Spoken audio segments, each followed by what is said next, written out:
Alright, I'm back at China Mart. I forgot to come back and take pictures, so I decided I'll go ahead and do a video instead. So you can see what the heck I was talking about in the last video. Voila! This is it. It's actually really cool. Like I said, I got a smaller one at home. It doesn't have legs like this one does.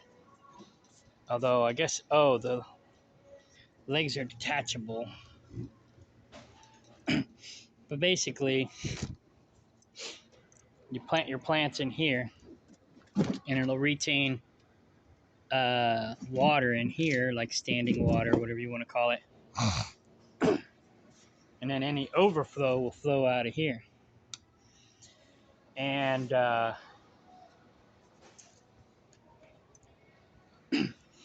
this would actually work in the greenhouse because David made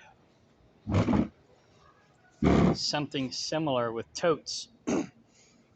Basically cut the totes off a little bit lower than this, and it's got the drain valve, and so he's got a lick tub sitting down here at the bottom of the drain valve, and so when you water the plants, the excess will flow into the lick tub. So then you just scoop up the water and water the plants on a regular basis, and you're recycling the water. So these would work excellent in a greenhouse. And then you can just, like I said, recycle the water. Oh, yeah, see, here's a picture. Da-da-da-da. Da-da-da-da. And then boom. So yeah, they're even suggesting catching the water and maybe repurposing it. It would also make drinking water for the animals.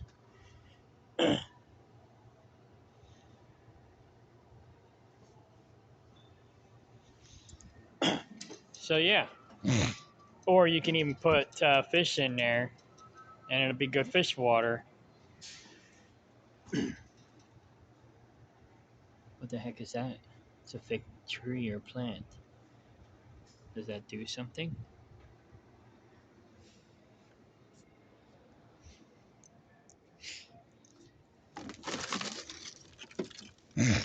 Oh, it tells you the water level. That's cool. So yeah, that's pretty cool. Like I said, we made our own out of 55 gallon. Oh, there's some more. We made our own out of 55 gallon barrels. And then we put the lick tub in the barrels. And then put a PVC pipe down in the middle. Drill holes in the PVC pipe so the roots can go into the PVC pipe. And then put peat moss down in the middle of the PVC pipe to act as a wick. And then drill a hole in the side of the barrel just at or around the bottom of the lick tub so that you don't flood out the lick tub with, water, obviously. So depending on how dry or wet you want your plants to be, you can adjust where you put the hole in the 55 gallon barrel. If they like a lot of moisture, like say Venus flytraps, for example, you'd want the hole to be higher up. They like moisture. They like swampy like areas. So my land would be great for growing Venus flytraps, to be honest. Most of the time in the summer it gets really hot and it gets drought like for July and August. But for the rest of the spring and summer, it's like a swamp. So yeah, it's pretty cool. So like I said, I don't know if it's worth $100, but if you make $100 off of the plants that you're growing in it or more, then I guess it's worth it. But again, you can make your own.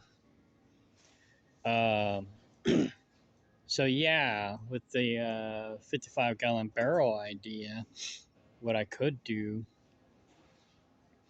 is figure out a way to maybe put a pipe, like an elbow, inside, not the 55-gallon barrel, the tote. Oh, maybe there's more in here.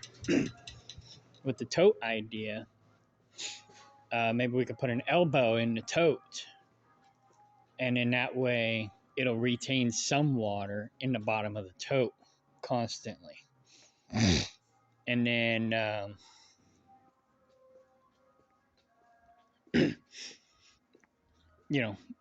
then you don't have to water it as much. Here we go.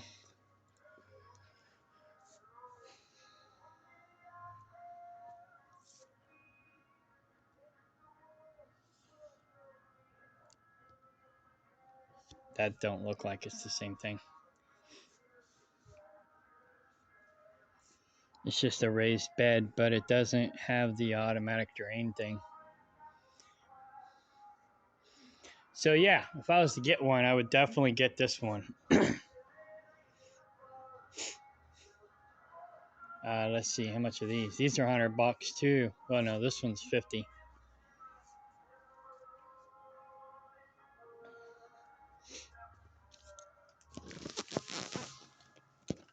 Oh, okay, here's a wooden one. A different kind of wooden one. But I don't have the automatic drain. No. That's $110. That's not worth it. So I think this one's the best one if you're going to buy something like this. It's not as fancy, but it'll actually work better. I'm more about purpose than I am about looks. So, yeah. Anyways, so I wanted to share that with you. It's a good find. See if you can find it cheaper online, or even Walmart.com might have it cheaper. They also might have better ones, because like this automatic deer feeder that I want to get for my goats. They don't have it in a store, but they have it online, so I can order it online. And it's got the spinner in it, like the regular deer feeders, but it's got a contraptment that you attach to it, which does gravity feeds. So the spinner will go off when you tell it to, and then the food will drop down into the gravity chamber, and then they can eat out of the gravity chamber, so it's not spinning and spitting food everywhere, which is really cool. So I can actually do my cats that way. Once I build them a cat house. Right now they're living in a cat camper, but I could do my cat food that way, and then they can basically eat out of the gravity chamber. and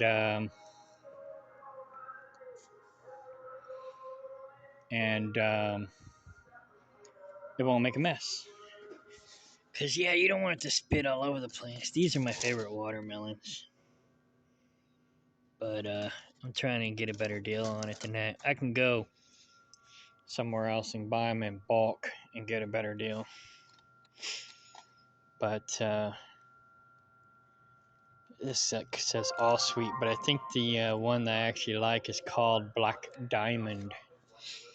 Then cantaloupes. I'm going to grow some cantaloupes. I already got some cantaloupe seeds from a cantaloupe I bought at Aldi's. So if I don't do watermelons this year, I'm going to do cantaloupes this year. I got a little garden that I do things that I can manage because I'm gone a lot. I'm a truck driver, so I can't babysit a garden. So cantaloupes pretty much take care of themselves. You just got to weed them every once in a while, and maybe water them too, especially during the hot days where there's no water. So when I come home on the weekends, I can water them. And then And I got rainwater collection in that yard, so I got plenty of water to water them when I need to. And then God will do the rest, you know. But anyways, so let's go check over here, see if they have any. I don't think they'll have any because I already looked at what they got. But you never know. I just hauled these the other day, but I hauled them to Home Depot. Roses. Some roses and most all rose hips are edible. Some taste better than others. So, and they're high in vitamin C, so that's good. That looks edible, but I don't know what it is. It looks tasty.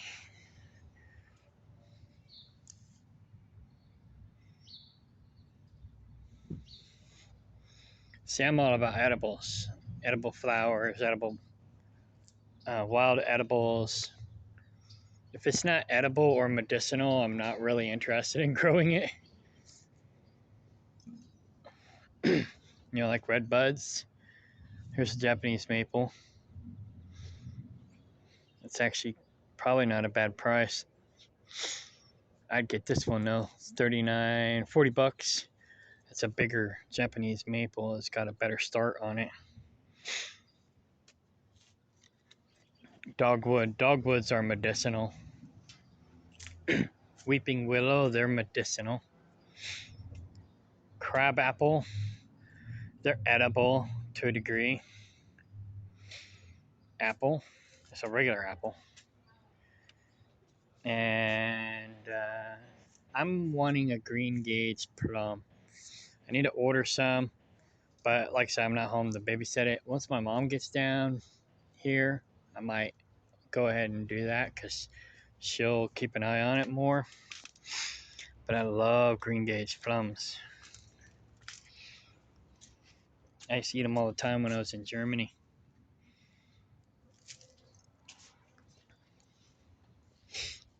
Strawberries.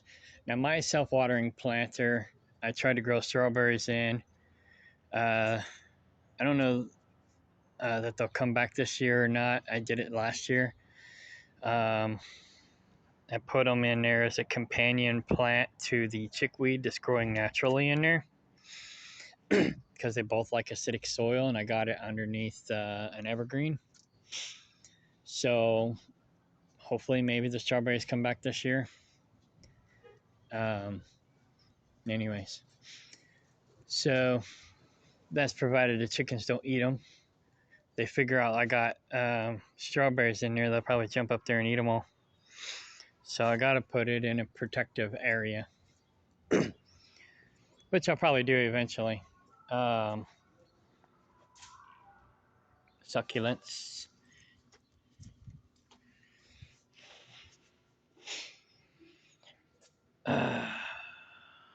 Prickly pear. I don't know if this is prickly pear, but prickly pear is edible and it's a medicinal. You don't see it, just says cactus. But we have them growing wild on the land. There's some more strawberries. Somebody put them in the wrong spot.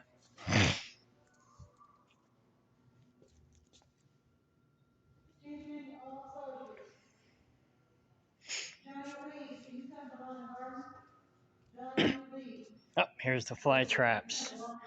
I love these guys. They're just hard to keep alive. I did really good one year, and then I had my mom watch them for me, and she killed them because she gave them the wrong water.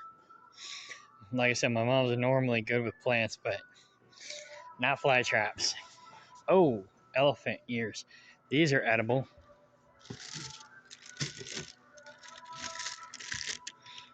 Once you get them, put them in the ground, let them grow. In the fall, you can eat them. The roots. I don't know if you can eat the actual greens, but I know you can eat the roots. Oh yeah, here's a good sized root ball. So they get bigger than that even. So yeah, those are edible. Aloe vera, that's a medicinal. And it's an edible. So yeah, there's a lot of good stuff you can buy and grow for food or medicine. And that's basically what I'm all about as far as, growing stuff. When I had my house in Kansas City, I didn't know as much about wild edibles as I do now. But mostly what I did in the front, oh, here's a palm tree. Can't grow this outside, but you can grow it inside. I don't know if it'll get big enough indoors, though, to produce fruit, but the palm fruit's real good. Anyways, oh yeah, so basically I was growing plants, flowers in the front for beautification. I grew my favorite flowers in the front yard. And then, and of course my ex's favorite flowers too. But, so we grew those in the front yard, and in the back we grew food. And I didn't really want to grow food in the front. Here's those things again. Like I said, if you can get it cheaper, go for it. If not, it's probably still a good investment, but I'd try to get it cheaper. So I grew flowers in the front and food in the back because I didn't want every Tom, Dick, and Harry coming over to my place and trying to eat my food. And we had a privacy fence, so everything was fenced in.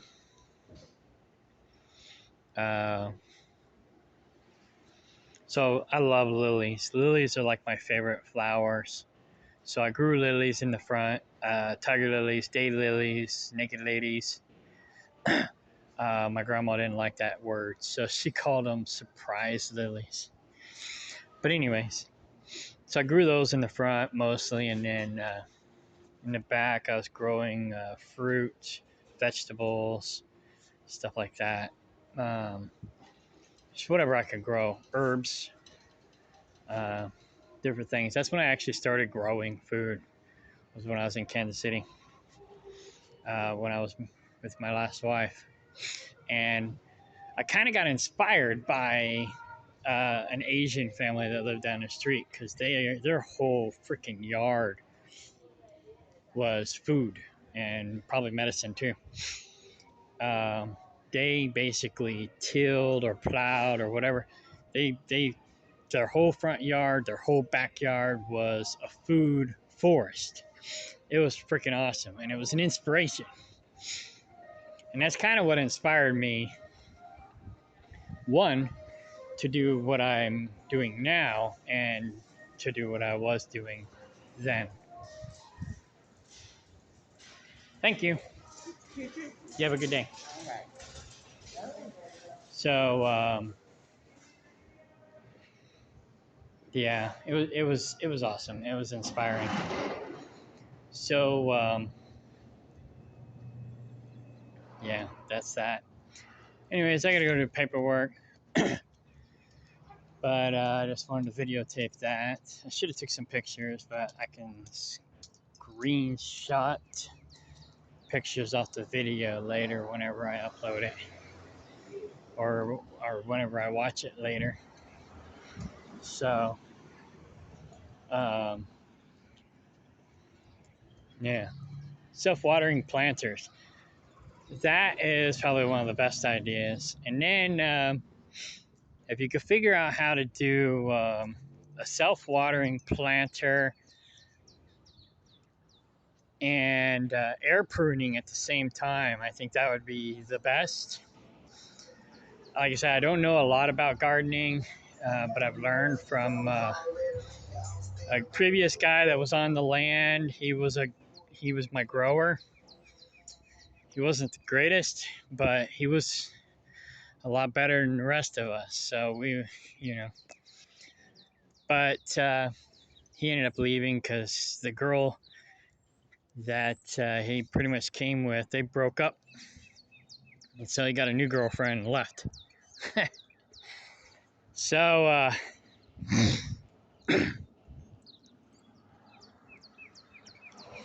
yeah. And then I almost had another grower this month come. He was going to be he was supposedly 10 times better than the last grower. But he was a no-call, no-show. Here's some wild onions. These are edible. Dandelions, those are edible. This is henbit. I'm not sure about that. I saw some chickweed here a minute ago, but chickweed's edible. This is dead nettles. Those are edible. So yeah, even regular crabgrass is edible. I wouldn't eat their grass, but I'm not sure what that is. Trying to find a chickweed before I close this out because I know I've seen it near my truck. There's my truck, by the way. Maybe I didn't. Maybe it was this that I saw. This is not chickweed. So I love chickweed. It's not the greatest tasting, but it's not bad tasting either. It's pretty good. Um, this is chickweed. It's kind of like a neon green. It's got little white flowers, although it hasn't bloomed yet. Somebody's calling me. HMD. All right, I gotta go.